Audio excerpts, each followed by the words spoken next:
네, 안녕하세요. 오늘은 논술독학 11회차 성균관대 2011년 인문 수시 문제를 다뤄보도록 하겠습니다.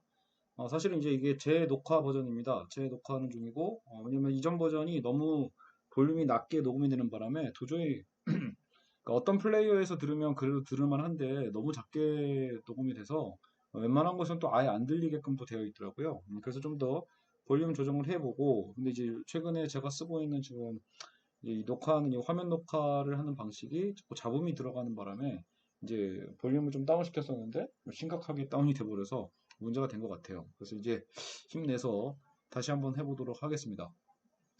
제가 원래 했던 걸 다시 하는 걸 굉장히 싫어하는 스타일이어가지고 성격이 그걸 반복하는 걸 별로 안 좋아해요. 근데 이제 그래서 아마 이제 제가 뭐 진득하게 뭐 하나를 제대로 하는 게 없는 걸 수도 있겠지만 여하튼 무엇보다 이제 저는 이제 일반 수업할 때는 똑같은 진도여도 학생들이 다르잖아요. 매번 학생들이 다르기 때문에 그 수업에만 좀 집중하면서 하는 타입이어서 같은 문제를 풀더라도 그 학생들 답안이 달라서 충분히 수업은 전 스스로 재미가 있다고 보거든요. 근데 제가 스스로 이렇게 혼자서 떠드는 거는 정말 힘들더라고요. 한번 했던 걸 또 해야 돼. 정말 하기 쉽습니다. 그래서 그 싫은 감정을 추스리고 한다라는 게 정말 어려운 거지만 그래도 한번 그래도 이제 되게 중요한 진도였기 때문에 이걸 또 안 할 수가 없어요. 예, 그래서 혼자 독학하는 또 학생들을 생각하면서 한번 해보도록 하겠습니다. 여러분 사실 이제 우리가 그동안 이제 앞으로 다뤄야 될 몇 회에 걸쳐서 해야 될 게 뭐냐면 결국은 이제 이 정의, 저스티스에 대한 문제예요. 그래서 이 정의는 무엇인가에 대해서 다룰 때 보통 우리는 뭐 마이클 샌델을 생각하겠지만 물론 샌델도 그래서 우리는 배우게 될 겁니다. 그래서 이제 여러분이 앞으로 다뤄야 될 게 뭐냐면 요 틀은 잘 기억해 두셔야 돼요. 근데 제가 이제 정의란 무엇인가 특강을 많이 했지만 개인과 사회의 어떤 양면성에 있어서 서로 대립을 하죠. 사익이냐 공익이냐 혹은 자유냐 평등이냐 이런 걸로 싸운단 말이에요. 네, 그랬을 때 이제 당연히 이쪽으로 가는 방향이 있고 이쪽으로 가는 방향이 있어요. 개인 쪽으로 치우치거나 사익을 더 중시한다거나 어떤 공익이나 어떤 이쪽을 더 중시한다게 된다면 어떤 문제들이 발생하는가에 대해서는 이제 기본적인 도식들은 살펴봤었고 이제 우리는 이제 나름대로 어떤 일종의 정치 철학이라고 볼 수 있어요. 그래서 자유 지상주의가 결국은 이쪽 가장 끝에서 요 역할을 하고 있고요. 공동체주의가 사회 쪽이나 평등, 공익 쪽을 맡아서 공동체주의가 이 자리를 맡고 있다. 이게 일단 이 양, 이제 그렇다 그러면 극단적 이론이라고 보긴 좀 아닐 수도 있어요. 더 극단적인 건 예를 들어 공동체주의보다 더 극단화되다 보면 전체주의라는 더 어떤 무서운 사회가 사상이 나타날 수 있기 때문에 일단은 공동체주의라는 이쪽의 끝, 그리고 자유지상주의라는 이쪽 왼쪽의 끝을 생각해 두시고 요 중간에서 우리는 벤담의 공리주의와 어, 혹은 이제 칸트의 자유주의. 그래서 칸트 롤즈의 자유주의를 배우게 될 겁니다. 그러니까 총 4개의 이론을 여러분이 구분할 수 있어야 돼요. 그러니까 자유주의니까 아무래도 개인 쪽이라고 볼 수 있어서 자유지상주의와 칸트의 자유주의는 닮은 부분도 있지만 또 완전히 다른 부분들도 있어요. 그래서 항상 학생들이 은근히 질문을 많이 하는 게 이 자유주의가 곧 자유지상주의냐? 그렇기도 하고 그렇지 않기도 한 거예요. 범주적으로 봤을 때 자유주의는 좀 더 큰 표현이고 범주가 더 큰 거고 자유주의 계열 안에서 약간 좀 더 이쪽의 극단으로 보는 게 자유지상주의고 같은 자유주의여도 칸트의 자유주의는 완전히 다르거든요. 그래서 칸트의 자유주의가 또 있어요. 그래서 이걸 구분하자. 자유지상주의는 로버트 노직이나 하이에크의 개념이고 칸트나 롤즈의 자유주의는 또 다른 개념이다. 물론 자유라는 가치를 중시한다는 건 똑같아요. 그래서 어떤 부분에서는 어떤 윤리적 논쟁에서는 같은 팀이 되기도 합니다. 그래서 그런 부분에 있어서는 얼마든지 한 팀이 될 수 있지만 어떻게 볼 때 예를 들어 그러니까 이런 거죠. 자살을 해도 되냐 안 되냐라고 했을 때 자살에 대한 허용 여부에 대해서 자유지상주의는 허용 가능하다고 봅니다. 왜? 내 자유니까. 근데 칸트의 자유는 그걸 자유라고 보지 않아요. 너가 죽고 싶어서 죽는 건 자유가 아니다. 왜요? 죽고 싶은 마음은 여러분 우리 상황에 따라서 결국은 나를 둘러싸고 있는 어떤 외부적 상황에 따라서 결국 내가 그렇게 어떤 그 감정적으로 끌려가는 게 더 많잖아요. 칸트의 자유는 그런 감정적 자유가 아니에요. 이성적 자유이기 때문에 어, 그냥 내가 지금 나 죽고 싶어 라고 해서 자유지상주의는 뭐 네가 후회 안 할 거면 죽던가 이게 가능해요. 그러나 칸트의 자유주의는 인간은 목적 그 자체로 보는 것, 인간은 존엄한 그 자체로 보면서 어, 자기 몸도 존엄한 그 목적이기 때문에 그 존엄한 목적 그 자체를 실현하는 게 맞다. 그렇다면 그것을 실현하는 게 자유지 오히려 나의 어떤 존엄한 자유를 해치는 것을 자유라고 할 수 없다라고 본단 말이에요. 좀 헷갈리죠? 그래서 같은 자유주의지만 예를 들어 안락사나 자살이나 혹은 뭐 매매춘에 대한 어떤 여러 사례에서는 자유지상주의와 칸트의 자유주의는 전혀 다른 판단을 하게 됩니다. 다만 어디서 의견을 공유할 수 있냐면 그럼에도 불구하고 이렇게 뭐 공동체주의나 공리주의의 어떤 싸움 속에서 예를 들어 뭐야 집단을 위해서 한 개인의 권리라는 것을 굉장히 쉽게 침해한다. 야 너 국가를 위해서 널 희생해라라고 했을 때 그것이 마치 무조건적인 희생을 강요하게 된다라면 자유지상주의도 개인의 소유권 개념을 들어서 반대를 하고요. 칸트도 인간의 존엄성 논거를 들어서 반대를 할 거다라는 거예요. 그래서 공동체주의와 대비됐을 때는 약간 그래도 같은 여러분 이건 지점을 이해하시는 게 좋아요. 그래서 칠판을 보시면서 위치를 보시면 이해가 가요. 아, 공동체주의가 보기에는 자유지상주의나 칸트의 자유주의나 또 다 똑같아 보일 수 있거든요. 이쪽에서 위치 얘를 보는 거니까. 근데 우리는 지금 디테일하게 봤을 때는 자유주의 안에서도 자유지상주의와 칸트의 자유주의가 나뉜다. 자, 그리고 나머지 공리주의. 벤담의 공리주의죠. 벤담의 공리주의 역시도 이 사익과 공익에 대한 것을 나름 조화시키려고 하는 거거든요. 근데 공리주의에 대한 학생들의 대부분의 오해가 뭐냐면 공리주의와 공동체주의를 구분하지 못한다라는 거예요. 절대 같지 않습니다. 공리주의와 공동체주의는 분명히 달라요. 그리고 공리주의를 여러분이 대부분 최대 다수의 최대 행복이라고 외웠기 때문에 그런 거예요. 그러니까 다수 행복을 위해서 소수는 희생해도 된다. 근데 여러분 엄밀하게 얘기하면 다수라는 말 자체가 공동체와 같은 말은 아니에요. 여러분 그냥 공동체라는 거 안에는 공동체주의는 기본적으로 사회의 어떤 실제성을 의미하고 있어요. 사회가 실제하고 있다. 근데 공리주의의 다수라고 표현할 때는요, 이거는 사회를 의미하고 있는 게 아니에요. 그냥 개인을 다 더한 거. 개인 더하기 개인 더하기 개인 더하기 이렇게 계속 개인을 더한 게 다수지 그 사회가 형성되는 건 아닙니다. 즉 이거는 사회라고 이름은 부를 수는 있어도 그건 이름만 부를 뿐이기 때문에 사회 명목론이라고 할 수 있어요.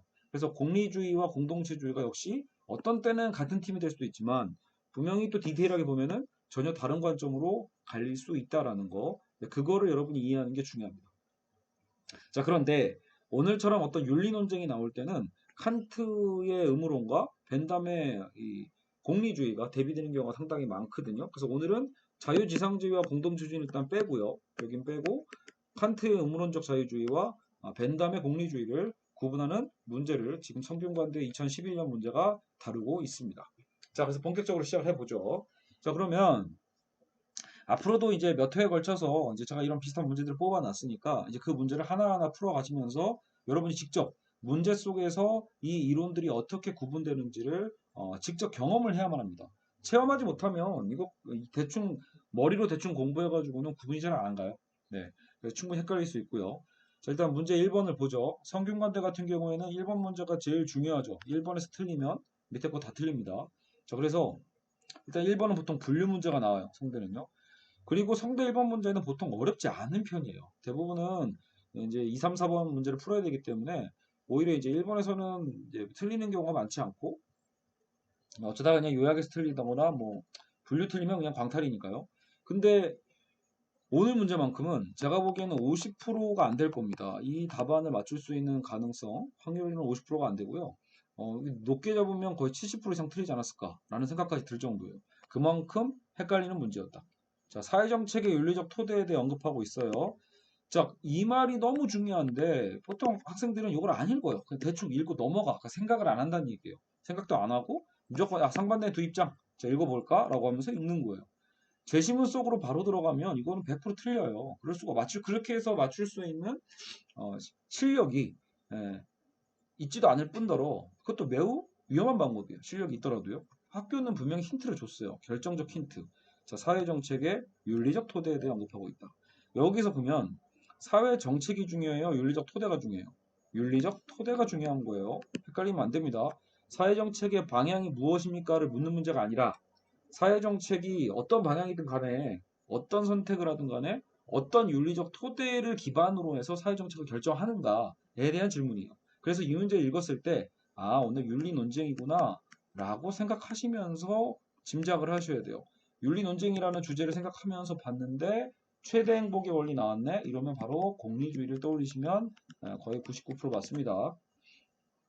자, 읽어보시면 아니나 다를까 행위의 오름은 어디에 비례한다? 행복에 비례하고 행위의 그름은 고통에 비례한다. 이런 말이 나오죠. 그러니까 오름과 어떤 그름에 대해서 구분하는 기준이 결국 뭐예요? 행복량과 고통량으로 따진다. 이렇게 나오면 공리주의예요. 그러니까 여러분, 그러니까 공리라는 말에 너무 그 단어 자체가 주는 그 의외로 괜한 어떤 거기서 갖고 있는 그 공공성에 대한 개념에서 너무 집착하지 마시고요. 중요한 건 공리주의 그 자체의 계산법의 특이성이에요. 그러니까 벤담도 개인과 사회의 어떤 사익과 공익의 문제를 어떻게 조화롭게 실현할 수 있을까에 대한 이제 아이디어를 고민했던 건데 인간이 결국은 행위하는 거에 있어서 행복하기 위해서 사니까 우리가 그러니까 행복이 증진되는 거면 당연히 그것이 좋죠. 행복이 증진되면 좋은 거는 당연한 거예요.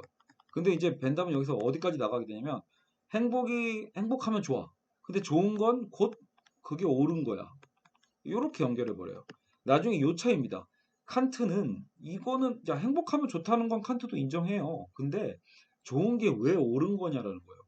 즉 내가 행복을 느끼면 그게 옳은 거야? 라고 했을 때 그럴 보장이 없다는 거예요. 그거는 별개의 문제다라는 거죠. 그러니까 무조건 다르다는 얘기는 아니지만 원리가 다르다는 거예요. 행복하면 좋고 고통스러우면 나쁜 건 맞는데 좋고 나쁨에 대한 나름의 그 감정이 옳고 그름 그죠? 여러분 그러면 수학 문제 푸는 게 행복해요? 행복하지 않잖아요. 그럼에도 불구하고 우리는 수학을 통해서 많은 어떤 진리에 근접해 갈 수 있단 말이에요. 참된 값에. 그런 것처럼 행복을 기준만으로 해서 옳고 그름을 얘기한다는 건 말이 안 된다. 이렇게 되면 이건 지금 벤담 얘기는 아니에요. 칸트가 그렇게 비판한 거고 벤담은 그래도 이제 우리가 대부분은 어떻게 살아가니까 행복하려고 살아가니까 고통을 줄이려고 살아가니까 야 너무 그렇게 깐깐하게 굴지 말고 결국 우리가 왜 사냐라고 봤을 때 행복이 증진되면 그게 우리의 목적이지 않냐 삶에. 그렇다면 나의 행복뿐만이 아니라 내 행복이 중요한 것처럼 다수의 행복이 정말로 다 증진될 수 있는 그런 방법을 선택할 수만 있다라면 그게 결국은 사회적으로 옳은 선택이 되는 거야 라고 얘기할 수 있는 거죠. 자, 그게 공리주의예요. 그래서 아까도 얘기했지만 공리주의는 자 이게 다 더하는 거라고 분명히 나오죠. 합이란 말을 계속 쓰고 있단 말이에요. 여러분, 그러니까 더하는 거예요. 더하고 더하고 더하고 뺄 거 빼고 빼서 이것을 이제 비교 형량을 하는 거죠. 비교를 해서 플러스가 더 크면 결국 그건 하는 거고 마이너스가 더 크면 그건 틀린 거니까 하지 않는 거고 요게 공리주의의 원리가 됩니다. 공리주의 원칙과 원리를 써주고 있습니다. 그래서 이 제시문은 그냥 안 보고도 얘기할 수 있을 정도로 익숙하게 읽어 두셔야 됩니다. 자, 근데 이제 공리주의에 반대되는 애가 이 제시문 3번에서 이제 이게 이제 의무론적인 만약에 자유주의란 말을 붙일 거면 롤즈 같은 경우가 의무론적 자유주의란 말을 쓰긴 하거든요. 그리고 공정으로서의 정의라고 했을 때 실제로 롤즈를 떠올릴 수 있어요. 물론 오늘은 여러분 칸트의 의무론이라고만 푸셔도 괜찮습니다. 근데 이제 이 제시문을 읽어보면 롤즈가 쓴 글 같아요. 근데 일단 3번을 보시면 3번에서 이제 조금 더 1번보다는 독해가 좀 까다롭긴 하지만 잘 보시면 옳음이라는 개념이 좋음이라는 개념에 선행한다. 즉 우선한다는 얘기죠. 옳음이 좋음에 선행해. 좋음은 아까 뭐라고 했어요? 좋다라는 건 뭐 행복, 감정이라는 거란 말이에요. 행복한 감정. 그러니까 좋다라고 표현할 수 있지만 옳음은 그거와 별개예요. 그러니까 옳음이 더 우선한다. 그러니까 정의의 우선성이라고 표현하는 거예요. 옳고 그름에 있어서 옳음, 그 정의의 우선성이란 어떤 면에서는 정의를 위반하도록 요구하는 그런 욕구, 어떤 우리의 그 행복의 욕구, 고통의 욕구 이런 것들이죠. 고통을 피하고자 하는 욕구, 그러니까 그런 욕구는 무가치하다는 거예요. 정의를 위반하도록 이끄는 그런 게 있다는 거예요. 야, 우리 다수의 행복을 위해서 비록 이게 원칙엔 안 맞지만, 그렇죠? 우리 인간으로서의 어떤 사실 도리가 아닐 수도 있겠지만, 그래도 지금 우리 다수의 어떤 이익을 위해서 이걸 선택하자. 이런 욕구는 무가치하다라고 얘기를 하고 있죠. 그래서 3번은 절대로 1번과 같아질 수가 없어요. 제시문 1과 제시문 3은 완전히 대비가 되고 이게 반대 원칙이 되죠. 정의는 그 왜 위반하면 안 된다? 제일 많이 나오는 게 칸트의 논거 중에 존엄성 논거입니다. 그러니까 이거면 충분하다라는 거예요. 다른 건 없어요. 그러니까 존엄성이라는 것을 지키는 건 그게 정언 명령이라는 거예요. 내가 나와 한 우리가 스스로에게 약속한 명령이에요. 그러니까 내가 나에게 했던 그 명령을 나는 지켜야만 한 의무가 있는 거예요. 그래서 의무론이에요. 정한 명령은 지켜야만 한다. 근데 왜? 누가 시켜서가 아닙니다. 누가 시켜서 하는 것 의무는 타율이에요. 칸트는 타율을 반대한단 말이에요. 그러니까 누가 시켜서 억지로 하면 안 돼요. 억지로 하는 것을 우리는 윤리적이라고 보는 게 아니라 결국은 내 안에 있는 명령이에요. 내 안에 있는 어떤 보편적 명령. 예. 그래서 우리가 이제 칸트의 이 얘기를 쉽게 얘기할 때 보통 이제 양심이란 말을 많이 쓰긴 하지만 인간 모두가 경험하지 않아도 알 수 있는 걸 선험적이다라고 하거든요. 그래서 칸트는 이미 우리는 그런 선험적인 어떤 실천 이성의 어떤 법칙이 우리를 감싸고 있는 거고 결국은 나는 내가 나에게 하는 그 명령에 대해서 내가 지키는 거니까 그러니까 이거는 자율이 되는 거예요. 타율이 아니라 내가 나에게 한 약속을 스스로 지키는 것. 그래서 자율이라고도 표현하고 이게 칸트식의 자유입니다. 그래서 정원 명령을 지키는데 굳이 그게 뭐니라고 했을 땐 우리는 인간의 존엄성이라고 보면 되겠습니다. 그렇기 때문에 인간을 도구나 수단이나 자원으로 이용해서는 안 되고 우리는 정의를 우선시해야 된다. 인간을 목적 그 자체로 둬야 된다. 이런 말들을 칸트가 자주 하죠. 됐죠? 1번과 3이 대비가 되면 자 이제 짝짓기를 해봅시다. 제시문 2번은 얼핏 보면은 정말 많은 학생들이 여기서 뭐 어떻게 틀렸냐면 소수가 다수보다 우선한다. 이런 식으로 써요. 이거 대체 무슨 말이에요? 칸트는 이런 얘기 한 적 없어요. 왜 다수보다 소수가 더 중요하죠? 아니거든요. 근데도 소수의 존엄성과 평등을 존중해줘야 된다는 이 말 때문에 이걸 오해해서 다수의 견해보다 소수의 견해가 중요한가 보다. 이렇게 오해하는 학생들이 많은데 절대 그렇지 않습니다. 이 제시문의 내용은 그 얘기가 아니라 결국은요. 모두가 다 중요한 거예요. 보편적으로 모든 인간 개개인이 다 존엄하고 다 소중한데 사회가 정부를 형성하다 보면은 결국은 다수의 어떤 다수결의 원리에 의해서 다수를 위한 법을 만들게 되어 있잖아요. 그러다 보면 필연적으로 소수의 존엄성이 침해될 수밖에 없는 거예요. 그러니까 다수의 존엄성은 침해될 염려가 없는데 소수는 오히려 그게 지켜지기 어렵다라는 거죠. 그러니까 그러니까 칸트와 같은 입장에서 만약에 본다라면 더더욱이 이런 사회일수록 소수의 존엄성과 평등을 존중해 줄 수 있는 제도가 이미 전제되어 있어야 한다. 이렇게 얘기하는 거죠. 그러니까 소수가 더 중요하단 말이 아니라 모두가 다 중요한데 다수는 이미 그 존엄성을 인정받고 있으니 침해될 수 있는 그 소수의 존엄성을 보장할 수 있는 법률과 제도가 마련되어 있어야 된다. 이런 얘기를 하는 겁니다. 아시겠죠? 그러니까 여기서 이 존엄성 논거와 함께 2번과 3번이 연결이 되는 거예요. 그래서 2, 3이 한 팀이다 까지 오시면 되겠습니다. 자, 그리고 4번은 1번과 한 팀이에요. 그래서 4번을 보시면 여기서 이제 또 실수하는 사람은 정부 규제 완화기 때문에 뭐 공리주의다 이렇게 얘기하는 사람이 있는데 그 틀린 논거예요. 그렇게 해석해도 안 됩니다. 그 얘기가 아니라 정부 방향은 사실은 상관이 없어요. 정부가 옹호되든 정부 비판을 하든 사실 정책 방향은 중요한 게 아니에요. 뭐를 따져라? 윤리적 토대를 따지라고요. 그래서 얼마든지 제시문 4의 제시문이요. 만약에 여러분 4-1, 4-2라고 쪼갠 다음에 4-1은 정부 뭐 아까처럼 규제 찬성론이고 4-1은 정부 개입 찬성론이라고 합시다. 그 입장이 완전히 반대죠. 시장과 정부가 둘 다 나왔는데 그러면 어떤 학생이든 만약에 어떤 논제의 기준이 없으면 이거 시장이고 하나는 정부네 이렇게 나눌 거란 말이에요. 근데 만약에 근거가 정부 규제 제시문 오늘 4번과 똑같은 게 하나 나오고 이거 다시 2번이 나와서 정부 규제 찬성론으로서의 논거를 보시면 이 후반부 이게 다 공리주의 논거예요. 최대 다수 최대 행복의 원리로 봤을 때 행복을 지금 계산하고 있잖아요. 다수의 욕구에 예, 이런 장점이 있고 이런 이득이 있고 그 욕구가 필요한 말을 그래서 쓰는 거예요. 이게 다 결국은 뭐예요? 행복이잖아요. 행복.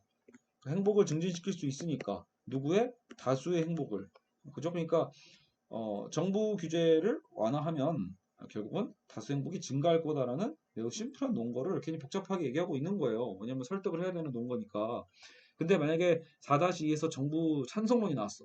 아니야, 정부 규제해야지. 시장은 규제해야지. 이렇게요. 시장 규제론이 나왔을 때 정부가 나타나서 시장을 규제하는 정반대 제시문이 밑에 나왔는데 또 그 논거가 역시 다수 행복에 부합하고 있다라는 식으로 얘기를 하면요. 4-1과 4-2는 같은 팀이 된다라는 거예요. 이해가셨나요? 그러니까 시장이냐 정부냐가 아닙니다. 이 제시문 4를 통해서 시장과 정부 문제 나왔네? 이게 아니에요. 그게 중요한 게 아니라 어떤 윤리적 토대를 갖고 있는가라고 봤는데 결국 이게 공리주의의 토대를 갖고 있다라는 거예요. 알겠죠? 그렇게 이해하셔야 됩니다. 그래서 1과 4가 그래서 한 팀이 되는 거예요. 그렇게 보면 자 이제 5번에서 1, 4와 2, 3을 구분을 잘 하시면 이제 거의 7분홍선까지 왔지만 또 나머지 거의 한 30%가 이 5번에서 한 번 더 넘어집니다. 왜? 5번에 보시니까 소재가 뭐예요? 혹시 소재가 정책이 소수자 우대 정책을 하는 거죠. 소수자 차별 철폐 정책이에요.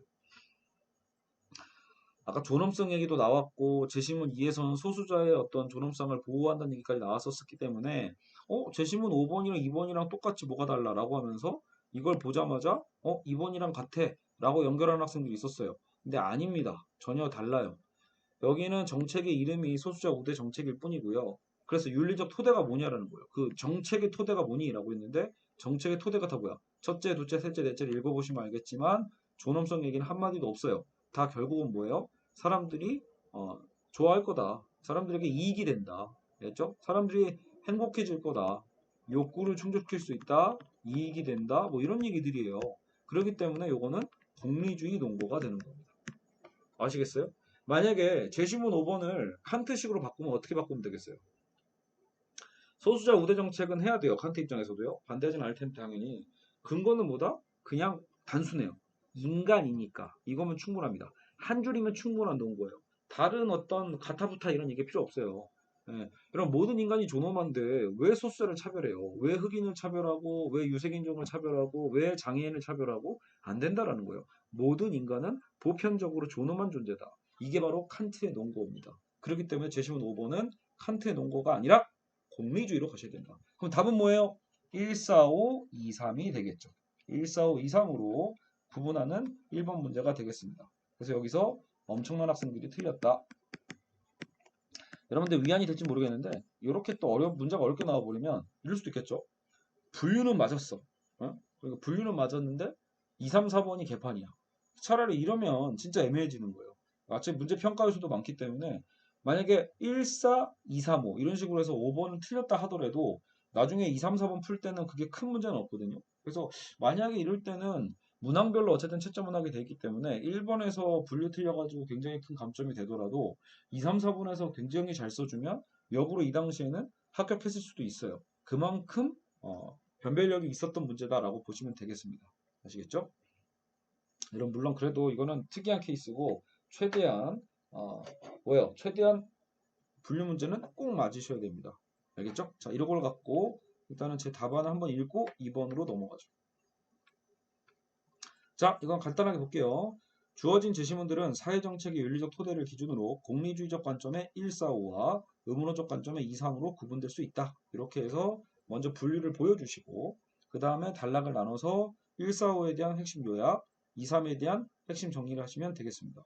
다만 이제 여기서 저는 분량을 빨리 쓸 수 있는 편이니까 많이 썼지만 실제로 시간을 보면서 쓰는 게 제일 중요해요. 그래서 시간까지 활용해 봤을 때 이거 아니겠다. 위험하다 싶으면 훨씬 더 조금 더 줄였어도 됩니다. 600자 정도로 줄여도 되니까요. 자, 1은 그리고 이것도 만약에 다 시간 낭비일 수도 있어요. 제시문 1 이것도 귀찮잖아요. 1은 이렇게 쓴다고 해서 문제될 거 전혀 없어요. 알겠죠? 요즘은 저도 답안 쓸 때 이거 안 쓰거든요. 그냥 제시문이란 말 지워버리세요. 분량만 차지하고 오히려 안 좋아요. 그 시간만 끌고요. 그래서 이렇게 쓰는 게 더 나을 수 있죠. 자, 그래서 그냥 지우고 다 지울까요? 띄어쓰기도 다 안 해놨죠. 귀찮아서. 자, 근데 자, 1은 도덕의 기준을 행복 여부로 판단하는 도덕의 기준을 뭘로? 옳고 그름의 기준을 뭘로 한다? 정의의 기준, 도덕의 기준을 행복 여부로 판단하는 공리주의 원칙이에요. 원칙이다. 개인과 공동체의 행위의 옳고 그름을 따지려면 그 행동을 통해 발생하는 총 행복과 그리고 총 고통을 비교하여서 판단할 수 있음을 보여주고 있는 것이다. 요즘 것이다 할 때 한글 파일에서는 줄을 밑줄을 많이 쳐주거든요. 그래서 보여주고 있다 이렇게 쓰시면 더 깔끔하긴 합니다. 그래도 여러분 가끔은 뭐뭐하는 것이다라는 게 필요할 때가 있어요. 부연 설명할 때 이제 그럴 때는 쓰셔도 됩니다. 다만 많이 쓰지 마세요. 뭐뭐하는 것이다, 뭐뭐하는 것이다 이렇게요. 4, 5는 이제 연결한 이유는 1이 원칙이라면 4, 5는 그런 어떤 공리주의 정책이니까요. 공리주의 원칙을 바탕으로 한 사회정책의 실천적 예시를 보여주고 있는데 4는 정부 규제론을 비판하는 근거로서 기업 투자 확대, 소비자 욕구 충족, 일자리 창출 등 사람들의 욕구와 필요를 더 잘 충족시켜주는 방법을 제시하고 있어요. 즉, 사회적 총행복량의 증대가 확실하기에 정부 규제를 줄여야 한다는 거죠. 또한 5는 소수자 우대 정책의 타당성의 근거로서 공리주의 원칙을 제시하고 있어요. 다양성의 측면을 이 구성원들에게 주는 유익함. 다양성의 측면이 구성원들에게 주는 그 유익함을 따지고 있죠. 기업의 포용성의 이미지 창출 등 다 쓸 수가 없어요. 너무 분량이 기니까. 그러니까 네 가지 이점을 들어서 사회적 결국은 결과는 뭐야? 사회적 행복량의 증진을 가져오겠다라는 거예요. 그래서 여러분 공리주의를 결과론적 윤리라고도 닉네임을 붙이는 거예요. 걔네는 결과를 따지는 거죠. 결과적으로 그래서 다수 행복에 기여했는가 안 했는가. 이제 다수 행복에 기여했으면 잘했다가 되는 거고 행복에 기여하지 않고 고통이 증진됐으면 못했다가 되는 거예요. 자, 반면 3은 공리주의와 같은 행복과 쾌락이 행동의 기준이 아니라 뭐예요? 옳음 자체, 정의 그 자체가 이러한 행복과 쾌락에 선행하는 절대적 원칙이어야 함을 주장합니다. 화자는 정의의 원칙으로 존엄성을 들고 있다라고 해서 제가 지금 특이하게도 2번보다 3번을 먼저 쓴 이유는 뭐예요? 3이 더 원칙에 가깝기 때문에 그래요. 그래서 이걸 먼저 써주고 2번을 이제 사례 정책으로 쓴 거죠. 인간의 존엄성은 항상 목적 그 자체가 되어야 하지 타인을 위한 수단과 도구가 되어서는 안 된다. 그래서 이는 인간 존엄성이 지켜져야 한다는 의무론적 윤리의 원칙이 정책적으로 실현돼야 함을 주장하고 있다. 정부가 어떤 정책을 시행한다 하더라도 이럴 때는 이제 제대로 써주면 한다고 하더라도 그 정책 중심에는 뭐가 있어야 돼요? 개인과 소수자에 대한 존엄성의 권리가 우선되어야 한다는 것이다. 알겠죠? 자, 그리고 아니면 존엄성의 권리란 말보다 보장이 우선되어야 된다. 이건 거죠. 그럼 항상 개인과 소수자에 대한 존엄성의 이게 낫겠다. 약간의 오해 소지가 있으니까요. 권리가 우선이란 말이 약간 오해가 되죠. 보장되어야 된다. 이런 표현이 조금 더 정확한 표현일 수 있겠습니다. 알겠죠? 소수가 더 중요하다는 말은 아니니까요. 개인과 소수자에 대한 존엄성 권리가 보장된 사회여야 한다 이거죠. 자, 됐나요? 이렇게 해서 대비해서 정리 요약하시면 되겠습니다. 자, 2번 문제 가보죠. 이제 사례 연습을 하는 거예요. 자, 여기서 이제 뭐 빈틈없는 상인도 나왔지만 여러분 안락사를 따졌을 때도 자, 공리주의는 당연히 찬성 반대 다 돼요. 찬성도 되고 반대도 되는데 칸트는 무조건 반대입니다. 안락사에 대해서. 왜? 안락사라는 것 자체가 어떻게 보면 스스로가 목숨을 선택하는 거잖아요. 자기 목숨에 대한 결과값을. 그렇게 됐을 때 인간의 존엄한 생명을 인위적으로 끊어내는 것에 대해서 그것이 인간의 어떤 목적 그 자체를 추구하는 데 있어서 제한이 되는 거죠. 잘못된 거죠. 그러니까 내가 아무리 고통스럽다고 해도 내 고통량 줄이려고 나의 존엄한 생명을 끊는다? 있을 수 없다라고 해서 절대적 반대를 합니다. 한편 공리주의는 계산기를 두드리면 돼요. 공리주의 입장에서는 행복 계산기를 꺼내서 이게 행복한가? 고통스러운가를 다 요소는 둘 다 있겠죠. 행복의 요소와 고통의 요소가 둘 다 있는데 둘 다 따져보면서 찬반을 결정하는 겁니다. 그래서 안락사 찬성이 얼마든지 가능한 게 공리주의예요. 자, 이게 이런 원리라면 자, 지금 빈틈없는 상인이 있어요. 지금 상인이 정직한 상인일을 하고 있는 건 팩트예요. 정직한 상인일을 하고 있어요. 그러나 정직한 상인이라는 근거가 뭐예요? 최대한 이익을 남길 수 있는 방법이기 때문에 그래요. 자기의 이익을 극대화하기 위해서이기 때문에 그래요. 물론 결과적으로는 손님들 모두도 만족하고 있고 뭐 시세를 잘 모르는 할머님도 세상 물정 모르는 할머님도 속지 않으니까 모두에게 좋죠. 그러니까 결과적으로는 모두가 좋아요. 자, 그럼 이 상태에서 공리주의가 개입을 해서 이 문제 사안을 보면 뭐라고 하겠어요? 칭찬하겠죠. 아, 상인 잘했다. 상인을 평가하시니까 야, 너 매우 잘했다. 결국은 너의 그 행위를 통해서 너도 이익을 극대화시킬 수 있고 그리고 소비자들도 결국은 정당한 이익을 정당한 어쨌든 가격에 물건을 살 수 있으니까요. 효용을 얻을 수 있죠. 그래서 생산자 효용과 소비자 효용이 둘 다 있죠. 판매자 효용과. 그런데 이제 칸트의 입장에서가 이제 종종 틀려요. 칸트를 잘 이해를 못했을 때 여기서 정직이란 말 때문에 칸트인가 보다 이렇게 정직해야 될 의무를 따르고 있다. 칸트인가 보다 이렇게 얘기하는 분들이 있는데 안 그렇습니다. 결국 문제 2번에서 정직한 상인이라는 상인에 대해서 칸트는 윤리적이지 않다고 비판을 하게 됩니다. 왜요? 칸트는 아까 의무론적 윤리란 말은 다르게 표현하면 의무라는 말은 행위 동기를 중시한다는 말이기도 해요. 너가 그 행동을 하는 그 동기가 뭐니? 라고 했을 때 의무라는 동기만 갖고 있다는 거예요. 의무 동기라고 말하셔도 돼요. 그러니까 칸트는 의무 동기를 갖고 그 행동을 하는 거지. 야, 이게 행복을 기여하냐 안 하냐, 고통이 있냐 없냐 이거를 따지면서 얘기하는 사람이 아니다라는 거예요. 그래서 칸트는 행위 동기를 따진다. 그 행위가 아까처럼 이익을 추구하는 방식이나 행복과 고통을 추구하는 것을 계산하는 방식이 아니라 마땅히 내가 해야 할 일을 해야만 하는 거. 그게 다예요. 손님은 뭐예요? 존엄한 목적 그 자체죠. 손님은 모든 인간으로서의 존엄한 목적 그 자체이기 때문에 당연히 속여서는 안 되는 거예요. 그러니까 당연히 해야 될 일을 해야 되는 건데 그것을 자기 이익을 극대화하기 위해서 하는 인간이기 때문에 오히려 칸트 입장에서는 이 상인에게 훌륭하지 않다고 할 겁니다. 만약에 이 상인은 칸트가 보기에 어떤 사람이에요? 만약에 최대한 이익이 안 남으면 어떻게 할 거야? 예, 정직한 상행위를 했을 때 오히려 손해가 본다. 그러면 이 상인은 당연히 거짓말을 하겠죠. 오히려 그게 자기에게 이득이 될 테니까요. 아시겠죠? 예, 그렇게 이해하셔서 간략하게 약술하시면 충분히 좋은 점수가 나옵니다. 저는 이거조차도 길게 썼지만 실제로는 500자면 충분한 답이에요. 저는 한 650자 쓴 것 같아요. 볼게요. 공리주의적 관점에서 상인 행동은 칭찬받아 마땅하다. 이렇게 쓸 수 있고요. 그러니까 문단별로 정확하게 이름 쓰세요. 의무론적 윤리 관점에서 상인 행위는 도덕적이나 칭찬받을 수 없다. 이렇게요. 아시겠죠? 이러면 바로 채점자가 일단 맞았구나라고 해서 챙겨준단 말이에요. 그리고 나서 우리가 맞추면 되니까. 왜냐하면 상인은 철저하게 자신의 총행복을 증진시킬 수 있는 방법을 정확히 인지하고 실천하기 때문이에요. 그래서 총행복을 증진할 수 있는, 원래는 보통 증진시키라는 표현을 많이 쓰지만 엄밀하게 보면은 우리가 이제 능동태를 주로 써야 되는 나라니까 그치? 행복을 증진할 수 있는, 그죠?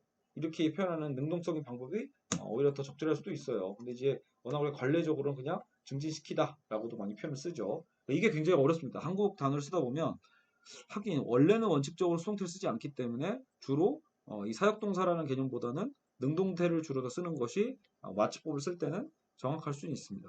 인지하고 실천하고 있기 때문이다. 물론 상인이 손님을 속이면 당장의 차익을 더 많이 얻게 되어 행복이 증진되는 건 사실이니까 부분 긍정을 할 수 있죠. 그러나 손님을 속임으로써 차후에 이 거짓이 발각되어 발생하게 될 손실이 훨씬 크기에 결과적으로 총 행복보다 총 고통이 커질 것이다. 그러니까 이런 걸 다 계산을 한 거죠. 계산을 해서 따라서 장기적인 총 행복량을 계산해서 손님에게 정직하게 장사하는 상인에게는 칭찬받아 마땅하다. 그렇게 함으로써 결국 뭐예요? 상인뿐만 아니라 손님들 모두의 이익도 증진되었기에 아니면 이익도 증가하였기에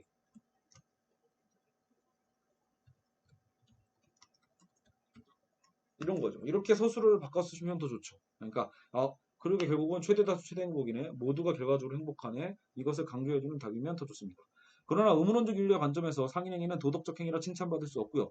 물론 정직하게 손님에게 성실하고 정직하게 대하는 결과적 태도야 문제될 것이 없죠.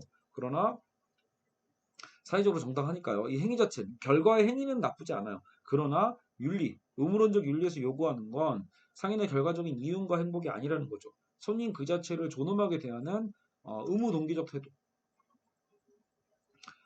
만약 정직하게 영업했을 때 오히려 상인의 이익이 줄어들게 되는 정반대 상황이 연출된다면 상인은 언제든 자기 이익을 위해 거짓된 상행위를 하게 될 겁니다. 이렇게 충분히 예측 가능하죠.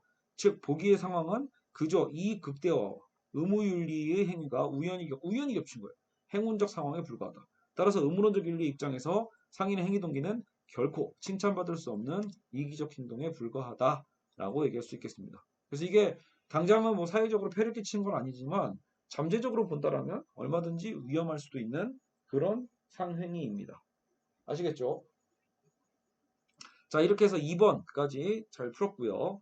자, 3번은 제가 답안을 안 썼고 학교 답안이 따로 있어요. 그래서 학교 답안으로 제가 대체를 했는데 이제 이거는 그냥 문제 풀이 과정만 좀 보죠. 그래서 3번은 워낙 학교가 잘 써놨다.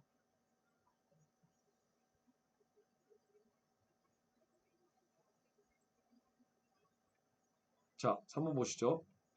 자, 근데 여기서 이제 이런 생각이 들어요. 오늘 이 문제는 1, 2번까지는 진짜로 그 칸트의 의무론과 벤담의 공리주의 싸움이라면 3, 4번은 학교는 이제 그렇게까지 이제 뭐 디테일하게 생각하고 문제를 만든 것 같지는 않지만 제가 보기에는 이 칸트의 방식에서 약간 롤즈의 방식으로 전환되고 있다. 약간 이런 뉘앙스가 좀 있어요. 제시문적으로 봤을 때.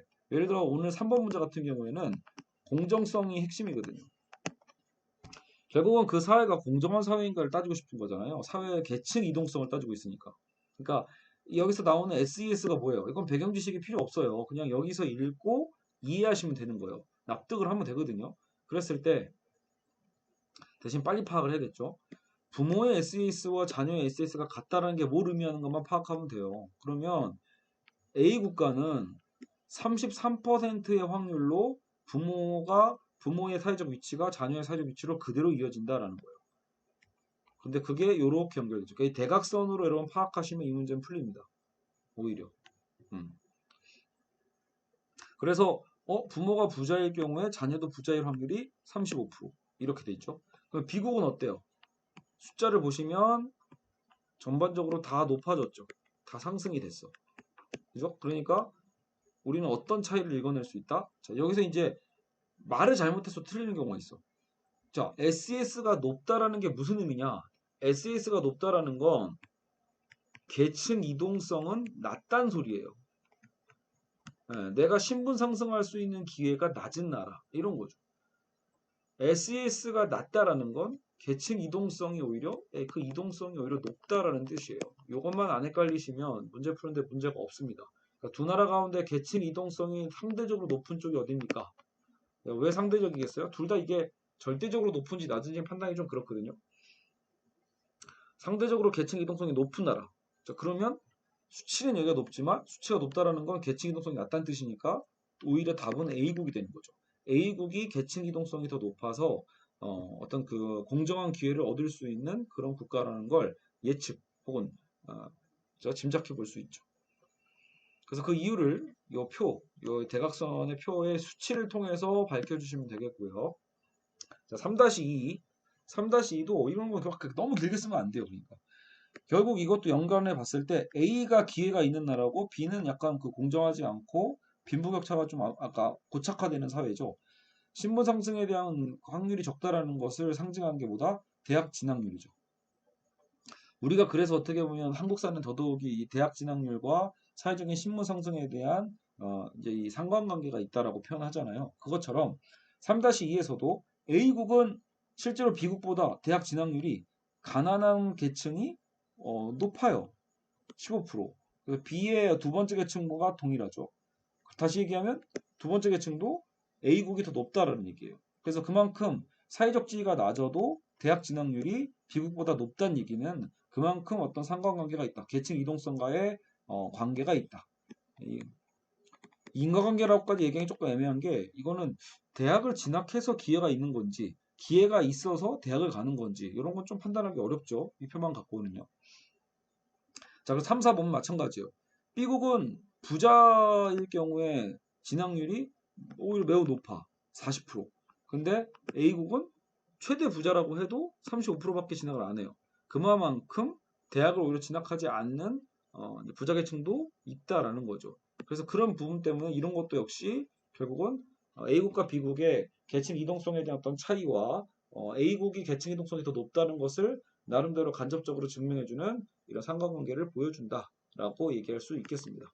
그래서 대학 진학률의 분포가 계층 이동성에 어떤 관계를 갖고 있니? 라고 했을 때 알겠죠? 그래서 이제 전반적으로 이 아래 계층의 대학 진학률이 높게 좀 상대적으로 높게 분포되어 있고 B국은 3, 4계층이 상대적으로 높게 분포되어 있는데 결국 그것이 계층 이동성과의 개방성과 폐쇄성으로 그대로 고스란히 연결된다라는 것을 써주시면 되겠습니다. 자, 3번 끝났죠? 4번 가볼게요. 4번 난이도 여기까지 힘들게 왔지만 4번도 어렵다. 4번은 오늘 세 가지 포인트를 한 번에 써줘야 되기 때문에 어려운 문제예요. 첫 번째, 두 입장 가운데 한 입장이라고 말하고 있죠. 첫 번째, 이게 첫 번째 영역이고 키워드 활용 두 번째, 자신의 견해 세 번째 이거거든요. 자기 견해라는 게 뭐예요? 상속세가 과연 정당한가 아닌가? 찬반. 두 번째는 운과 노력이라는 단어를 꼭 넣는가? 당연히 하나라도 빠지면 바로 감점이죠. 첫 번째, 이거를 안 지켜. 여기, 이걸 쓰는 학생들은 되게 많은데, 이게 결국 뭐, 오늘 주제가 뭐예요? 공리주의냐, 의무론이냐잖아요. 둘 중에 하나 택하라고요, 하나. 한 입장을 택해서 얘기하라고 했는데, 이렇게 썼는데도 불구하고 자꾸 두 얘기를 다 하는 학생들이 너무 많아요. 공리주의 입장에서는 이렇지만, 의무론 입장에서 이렇고, 뭐, 이렇게요. 굳이. 저는 오히려 이런 답일수록 하나 선택하라고 했기 때문에 분명하게 하나만 택해서 한 가지 얘기만 쭉 끌어가는 게 낫다고 봅니다. 그렇다면 자 여러분 오늘 답안은요 경우의 수가 뭐예요? 두 개가 아니라 네 개의 경우의 수가 되겠죠. 왜 그래요? 공리주의를 택하면서도 상속세를 찬성할 수도 있고 반대할 수도 있고요. 의무론을 택하면서도 찬성할 수도 있고 반대할 수도 있어요. 찬반 찬반. 알겠죠? 그러니까 총 4개의 답이 나옵니다. 그래서 오늘 이거를 다 설명할 수는 없고 원리만 잘 파악하셨다라면 충분히 써볼 수 있을 것 같은데 여러분 상속세라는 게 결국 뭐예요? 아, 돈 없는 사람은 상속세가 의미가 없지만 돈 많은 사람들이 문제죠. 그래서 지금 대한민국의 이제 그 삼성의 이재용 회장의 그 현재 재판도 뭐가 문제예요? 사실상 편법 증여가 문제거든요. 예, 그러니까 우리나라의 최고의 또 부자이기 때문에 당연히 자녀에게 재산을 상속해 줄 때 오롯이 세금을 내기에는 아깝게 느꼈겠죠. 그러니까 이제 어떤 다른 편법을 쓰게 된단 말이에요. 그만큼 상속세가 조세 저항을 가져오는 것도 맞아요. 그래서 상속세율을 높이는 게 좋니 낮은 게 좋니라고 하는 거에 대해서 여러분이 나는 공리주의 입장에서 찬성합니다. 나는 공리주의 입장을 들어서 반대하겠습니다. 이런 말을 첫 문장에다가 배치해 주는 게 깔끔한 답이에요. 제발 이런 문제를 막 돌리지 마세요. 예, 뺑뺑뺑 돌거나 귀납법 쓰겠다고 해서 공리주의는 이렇고 의무로는 이렇고 했는데 최종적 결과는 내 생각은 이렇다. 이렇게 얘기하는 거는 답을 한 번만에 이해를 못해요. 무조건 다시 읽어야 되거든요. 그렇기 때문에 교수님들은 여러분 답안을 다시 읽어하고 싶지 않습니다. 웬만하면 한 번 읽고 끝내고 싶어 하죠. 그렇기 때문에 가장 여러분이 표현하기 좋은 방법은 두 갈씩이에요. 두 갈씩으로 표현해라. 두 갈씩으로 표현해서 항상 앞에다 내가 어떤 입장을 하고 있는지 바로바로 보여주세요. 자, 그리고 또 하나는 오늘 문제 풀 때 역시 이 의무론이라는 말 자체가 좀 어색한 건 있어요. 그래서 여기서는 재심은 어차피 두 입장 가운데 하나인데 꼭 의무론이라는 단어를 쓰는 게 의무가 아니잖아요. 말 그대로 우리한테. 재심은 2, 3번을 잘 보시면 결국은 존엄성이 얘기가 나오고 그 이번에 나오는 소수자는 결국 사회적 약자를 의미한단 말이에요. 비기득권증. 그래서 약자에 대한 어떤 권리나 존엄성 얘기가 나온다거나 이런 식으로 문제를 푸셔도 괜찮습니다. 알겠죠? 아니면 공정으로서의 정이 있었잖아요. 공정이라는 단어 쓰면 매우 또 유리하죠. 그래서 상속세는 공정하지 않다. 이런 말을 누가 할 수 있죠? 공리주의가 아니라 2, 3번이 할 수 있는 거죠. 알겠죠?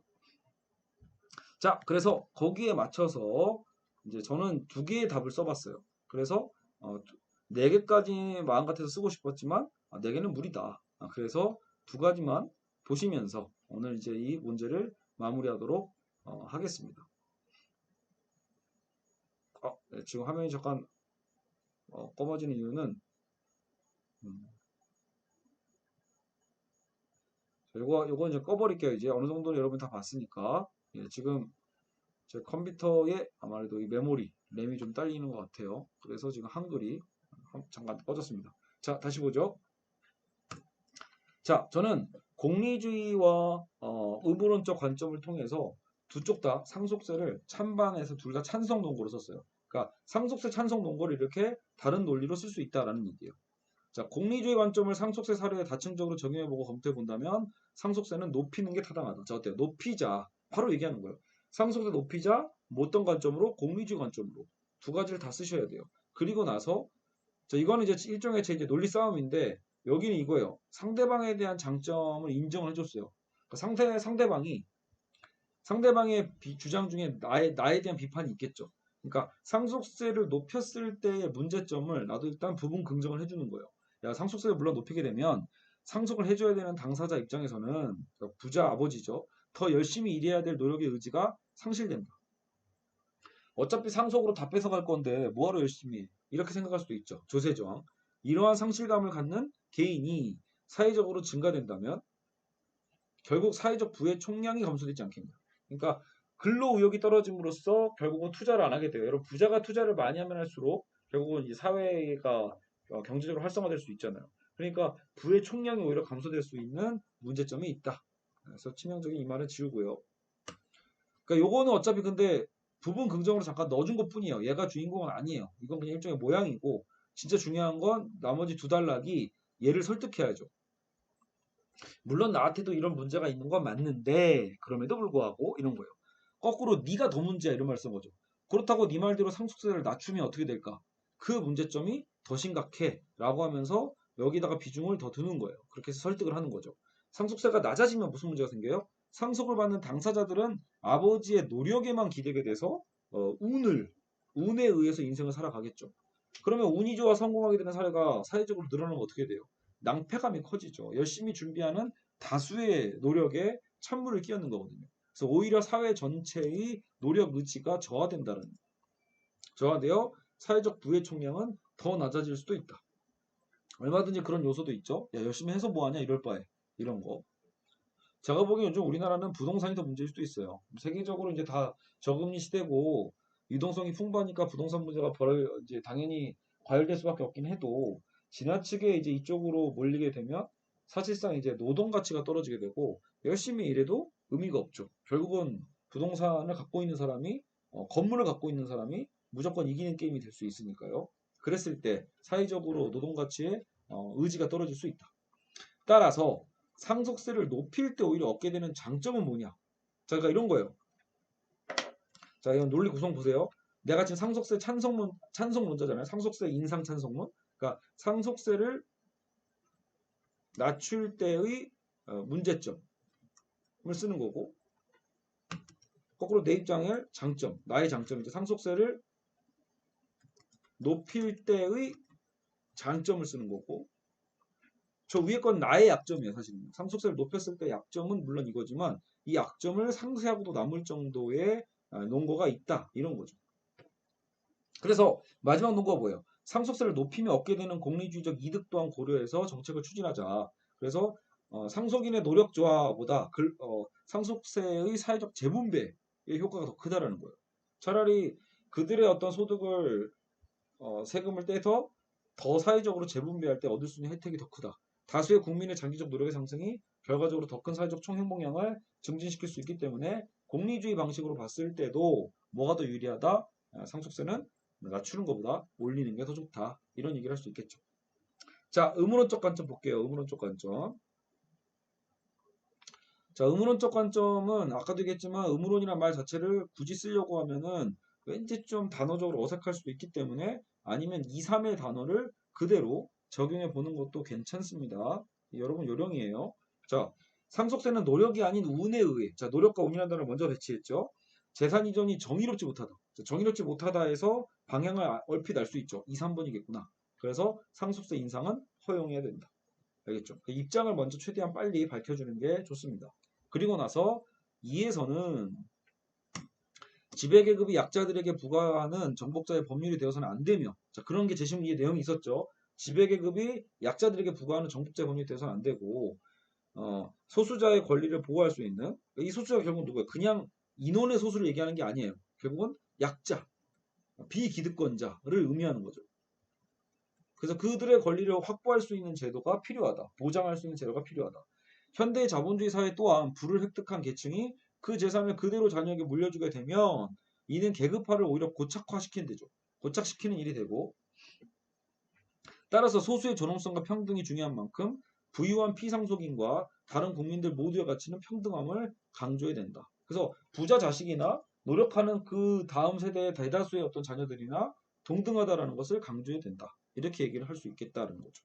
결국 노력이 아닌 운에 의한 막대한 부의 축적을 하게 되는 상속인은 쉽사리 사회적 기득권층이 되는 만큼 그런 상속을 받을 만한 도덕적 가치와 자격이 있다고 판단할 수도 없죠. 많은 사람들이 그렇게 느낄 거란 말이에요. 야, 그냥 부모 잘 둔 그 운 하나로 저렇게 살아도 되는 거야? 싶은 그런 상황들이 많이 나오잖아요. 이내 재신문 3위 주장하는 여기서 이제 제가 공정으로서 정의를 활용합니다. 공정으로서의 정의를 위반하는 거다. 공정하지 않다. 수많은 노력의 당사자 모두의 결국 여기 이게 약간 좀 억지스러울 수도 있지만 문장의 뜻은 되거든요. 그러니까 정말로 다수의 노력하는 사람들의 존엄한 어떤 노력에 대한 가치, 예? 그죠? 그 소중한 가치를 훼손하게 된다는 거예요. 따라서 상속세를 만들고 필요에 따라 인상함으로써 결국은 소수의 존엄성과 평등을 확보할 수 있다. 역시 소수는 사회적 약자나 혹은 다수의 기득권, 비기득권층이죠. 층도 해당이 되는 소수예요. 여러분, 그러니까 이건 의미론적으로 해석하셔야 됩니다. 항상 이런 사회 논쟁에서 소수 약자를 보호하자는 얘기는 인원적인 소수일 때도 물론 있지만 설령 자본주의 시스템에서 이 계급 문제에서만큼은 정말 그 국민적 다수가 오히려 약자일 수 있거든요. 그래서 그 강자, 그 갑질이라고도 표현하잖아요. 갑과 을의 관계에서 을이 더 많거든요. 원래 인원이 보통. 그래서 거기서 말하는 것은 오히려 여기서 말하는 소수는 대략 비기득권층을 의미한다라는 것은 알아두시고 언급하던가 이해하실 필요가 있다는 겁니다. 자, 됐나요, 여러분? 오늘 문제 이렇게 해서 상속세 논쟁도 대표적인 이제 칸트의 의무론과 벤담의 공리주의 논쟁 중에 하나였다. 자, 마지막으로 나중에 또 다음 문제 때 또 예시를 들 거예요. 매매춘 문제에 있어서도 어때요? 매매춘 문제에 있어서도 공리주의는 계산을 하는 거예요. 야, 그럼 계산기 꺼내보지 뭐. 과연 나의 어떤 그 성을 팔아도 되는가? 돈을 받고. 라고 했을 때, 그것이 결국은 나의 행복도 증진시키고, 물론 여러분 당연히 몸을 파는 행위가 어떻게 즐겁겠어요. 하지만 돈을 받잖아. 그러니까 내가 나의 몸을 팔게 됨으로써 얻게 되는 고통과 돈을 얻게 됨으로써 얻게 되는 행복을 서로 계산해 봤을 때 행복이 더 높다고 판단돼서 이 시장에 들어왔다라면 그거는 인정받을 수 있다라는 거죠. 그리고 사는 사람도 없대요. 구매자도 마찬가지죠. 자기는 돈을 씀으로써 고통을 얻지만 동시에 그 성의 욕구를 채우기 때문에 그 행복이 더 크다고 보는 거거든. 둘 다 결국은 그 행복이 더 크다고 보기 때문에 이 매매춘행위는 그래서 공리주의와 아까 처음에 얘기했던 자유지상주의가 합쳐져서 찬성 논거가 될 수 있습니다. 예, 다 큰 성인이 자발적으로 선택했고 시장에 들어왔고 그리고 그것이 사회적인 행복력을 증진시켰기 때문에 가능하다. 뭐 이렇게 볼 수도 있겠죠. 여러분 물론 공리주의를 더 넓게 봐서 야 그렇게 자꾸 성매매를 하면 나중에 결국은 사회 전체적으로 불행이 더 커지지 않냐 이렇게 계산하셔서 반대하셔도 반대 논거가 됩니다. 아시겠죠? 자 그리고 칸트는 매매춘행이 안 된다죠. 왜요? 인간의 몸은 사고 파는 도구가 될 수 없다는 거예요. 인간의 몸은 그 자체로 존엄하기 때문에 상대방에게 돈을 받고 내 신체를 결국은 파는 거잖아요. 몇 시간 동안. 그거 안 된다라는 거죠. 너의 몸은 도구가 아니야. 너의 몸은 존엄성 그 자체야. 라고 얘기하는 게 칸트의 논거가 되겠습니다. 자, 여러분 오늘은 여기까지 하고요. 이제 다음 시간에는 경희대 문제를 통해서 이제 또 벤담의 공리주의와 이제는 자유지상주의에 대한 어떤 대비책을 한번 또 비교하고 풀어보도록 하겠습니다. 여러분 오늘 이제 어떻게 보면 이제 정의란 무엇인가 일종의 특집이라고도 볼 수 있는데 이 부분 첫 시간 오늘 이렇게 마무리하도록 하겠습니다. 부디 음성이 깨지지 않고 좀 큰 목소리로 잘 녹음됐기를 바라겠습니다. 여러분 다음 시간에 뵙겠습니다. 돈술 독학 12회차 때 뵙도록 하죠.